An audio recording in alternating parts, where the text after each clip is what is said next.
الحمد لله رب العالمين والعاقبة للمتقين والصلاة والسلام على سيد الأنبياء والمرسلين وعلى آله وأصحابه الطيبين الطاهرين اما بعد. معزز سامعین کرام، جیسا کہ ہم سب لوگوں کو معلوم ہے کہ نئے سال کا آغاز ہونے والا ہے. نئے سال کے شروع ہونے سے پہلے عام لوگوں کے ذہنوں کے اندر، خصوصاً نوجوان نسل کے ذہنوں کے اندر عجیب قسم کی تصویر ابھرنے لگتی ہے. اس لیے میرے عزیزو یاد رکھیں، ہم زندگی کو زندگی دینے والے کی مرضی کے مطابق گزاریں. زندگی اللہ پاک کا عظیم عطیہ ہے، یہ اس کی ایک بہت قیمتی نعمت ہے. اس کا درست استعمال انسان کے لیے دنیاوی کامیابی اور اخروی سرفرازی کا سبب ہے. اس کا ضیاع انسان کو ہلاکت و بربادی کے تہانے تک پہنچا دیتا ہے. اس لیے میرے عزیزو، اللہ سبحانہ و تعالی نے یہ جو زندگی عطا فرمائی ہے، ہم اس زندگی کو اس کی مرضی کے مطابق گزاریں.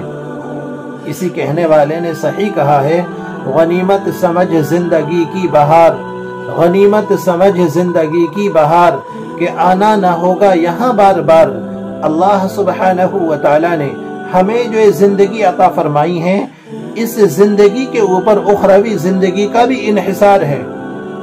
اس لیے میرے بھائیو، ہم زندگی کے ایک ایک لمحے کو اپنے خالق اور مالک کی مرضی کے مطابق گزاریں. قیامت میں انسان کو اپنے ہر قول اور اپنے ہر عمل کا اللہ سبحانہ و تعالی کے سامنے پورا حساب دینا پڑے گا. اس لیے ضروری ہے کہ انسان کسی بھی عمل کو انجام دینے سے پہلے اس بات پر بخوبی غور کر لے کہ اس عمل کے ارتکاب کی صورت میں وہ کل کیا صفائی پیش کرے گا اور اپنے معبود حقیقی کو کیا منہ دکھائے گا. آج مسلمانوں نے دیگر اقوام کی دیکھا دیکھی بہت سی چیزوں کو اپنی زندگی کا حصہ بنا لیا ہے اور انہیں اپنے لیے لازم اور ضروری سمجھ لیا ہے، جو دین و دنیاوی دونوں کی تباہی و بربادی کا ذریعہ ہے. آج میرے عزیزو، غیر اقوام کو دیکھ کر ہماری نوجوان نسل کہاں جا رہی ہے؟ آج ہم کیا کر رہے ہیں؟ انہی خرافات اور ناجائز رسومات میں سال نو کا جشن بھی شامل ہے. اب دیکھیں، خصوصیت کے ساتھ قابل ذکر ہے، ایک سال کا اختتام اور دوسرے سال کا آغاز، یعنی ایک سال ختم ہونے جا رہا ہے اور دوسرا سال شروع ہونے جا رہا ہے. اس بات کا کھلا پیغام ہے کہ ہماری زندگی سے ایک سال کم ہو گیا. یعنی اگر کسی آدمی کی زندگی 40 سال تھی، ایک سال اس میں سے گھٹ گیا، ایک سال اس میں سے ختم ہو گیا، 39 بچے ہیں. کسی آدمی کی زندگی 50 سال ہے تو 50 سالہ زندگی میں سے ایک سال ختم ہو گیا، ایک سال اس کی زندگی کے اندر سے کٹ گیا، ایک ورق الٹ گیا اور ہم موت کے مزید قریب ہو گئے. یعنی جتنے ایام، جتنے مہینے، جتنی سالیں گزر رہی ہیں وہ ہماری زندگی کے اندر سے کم ہو رہی ہیں، ہم موت کے اتنے ہی قریب ہو گئے. اس لحاظ سے ہماری فکر اور ذمہ داری اور بڑھ جانی چاہیے. ہمیں پوری سنجیدگی کے ساتھ اپنی زندگی اور وقت کو منظم کر کے اچھے اختتام کی کوشش میں لگ جانا چاہیے اور اپنا محاسبہ کر کے کمزوریوں کو دور کرنے اور اچھائیوں کو انجام دینے کی سعی کرنی چاہیے. مگر افسوس، صد افسوس، اس کے برعکس دیکھا یہ جاتا ہے کہ 20ویں سال کے اختتام اور نئے سال کے آغاز پر مغربی ممالک کی طرح ہمارے ملک کے بہت سارے مسلم اور غیر مسلم، بالخصوص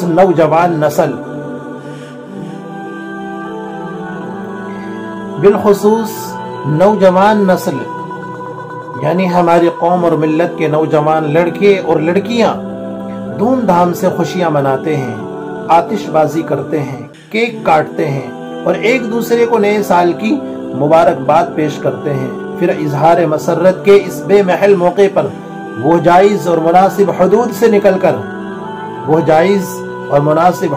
نکل کر بہت سے ایسے کام بھی کرتے ہیں جنہیں ایک سلیم العقل انسان اچھی نگاہ سے نہیں دیکھتا.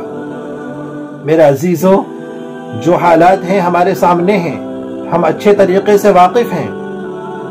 ہم سے یہ حالات مخفی نہیں ہیں، بلکہ ہم میں سے ہر ایک اس کو جانتا ہے، اور نہ ہی انسانی سماج کے لیے وہ کام کسی طرح مفید ہے، بلکہ نگاہ بصیرت سے دیکھا جائے تو حد درجہ مضر ہے۔ مثال کے طور پر 31 دسمبر اور 1 جنوری کے بیچ کی شب میں نئے عیسوی سال کے آغاز کی خوشی مناتے ہوئے جگہ جگہ قمقمے روشن کیے جاتے ہیں، رنگ برنگی تقاریب کا اہتمام ہوتا ہے، ناچنے اور گانے والیوں کو بلا کر رقص و سرور کی محفلیں جمتی ہیں، اور ان حرام کاموں پر بے تحاشا پیسہ خرچ کیا جاتا ہے۔ بہت سارے نوجوان اس رات شراب و کباب کا جم کر استعمال کرتے ہیں اور اس غلط کام پر بھی بے دریغ پیسہ صرف کرتے ہیں۔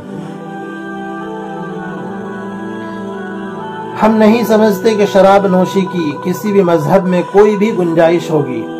یہ انسانی عقل کو سلب کر کے آدمی کو ایک دم ناکارہ بنا دیتی ہے، اور اس کے نشے میں چور آدمی قتل و غارت گیری، زناکاری و بدکاری اور بہت ساری دوسری برائیوں کو بلا جھجک ارتکاب کرتا ہے۔ الغرض پرانے سال کے اختتام اور نئے سال کے آغاز پر یعنی 31 دسمبر اور 1 جنوری کی درمیانی شب فحاشی اور عریانی کی تمام حدوں سے گزر جانے، بے دریغ مال و اوقات کا ضیاع کرنے، نیز مذہبی و اخلاقی پابندیوں کو پاؤں تلے روند ڈالنے، بلکہ حیوانیت کا گندا مظاہرہ کرنے کو فی زمانہ نیو ایئر سیلیبریشن سے تعبیر کیا جاتا ہے، جس میں متعدد گناہوں کے ساتھ اسراف و فضول خرچی، کفار و مشرکین کی تقلید، نعمت خداوندی کی ناقدری اور وقت کا ضیاع جیسے بیشتر امور بھی شامل ہیں۔ میرے عزیزو، فضول خرچی کو اللہ سبحانہ و تعالی نے کس سے تعبیر فرمایا ہے؟ یعنی فضول خرچی کرنے والوں کو اللہ رب العزت اپنے کلام میں فرماتا ہے، ان المبذرین کانوا اخوان الشیاطین، فضول خرچی کرنے والے شیطان کے بھائی ہیں۔ تو آج ہم دیکھیں نیو ایئر کے موقع پر کس طریقے کی دھمالیں مچائی جاتی ہیں، کس طریقے سے فضول خرچی کی جاتی ہے اور کفار و مشرکین کی تقلید کی جاتی ہے۔ خداوند قدوس نے جو نعمتیں ہمیں عطا فرمائی ہیں، ان تمام کی تمام نعمتوں کی ناقدری کی جاتی ہے، ان کو ضائع کیا جاتا ہے۔ اس لیے میرے بھائیوں، ہم زندگی کو زندگی دینے والے کی مرضی اور منشا کے مطابق گزاریں۔ اللہ سبحانہ و تعالی سے دعا گو ہوں کہ اللہ رب العزت مجھ ناکارہ کو، آپ تمام کے تمام ناظرین اور سامعین کو زندگی اپنی مرضی اور منشا کے مطابق گزارنے کی توفیق عطا فرمائے۔ آمین۔ وما علینا الا البلاغ۔